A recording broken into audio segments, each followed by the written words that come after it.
విజయనగరం జిల్లా బొండపల్లి మండలంలోని 28 గ్రామ పంచాయతీలు ఉపాధి హామీ పనులు ప్రారంభమయ్యాయి. మంగళవారం నుంచి పనులు ప్రారంభమవగా సుమారు 7,000 మంది కార్మికులు హాజరవుతున్నారు.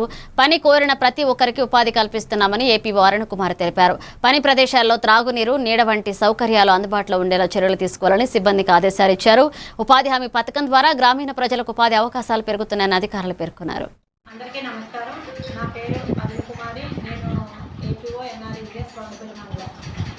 ఎన్ఆర్ఎన్ఎస్కి సంబంధించి బొండపల్లి మండలంలో సుమారుగా 7,000 మంది వేతనదారులు పనిలో పాల్గొన్నారు.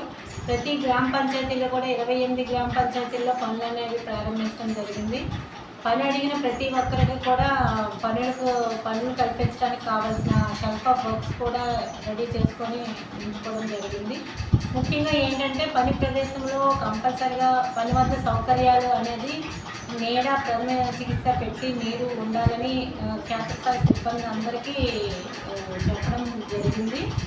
అదేవిధంగా ఇప్పుడు జలధార జలహారతి కార్యక్రమంలో భాగంగా బొండపల్లి మండలంలో ఉన్న ట్యాంక్స్ 421 ట్యాంక్స్ కూడా మేము ఎస్టిమేషన్స్ ప్రిపేర్ చేసి ప్రతి గ్రామ పంచాయతీల్లో కూడా చెరువు పూడి చేత పనులు అనేది చేపట్టడం జరుగుతుంది.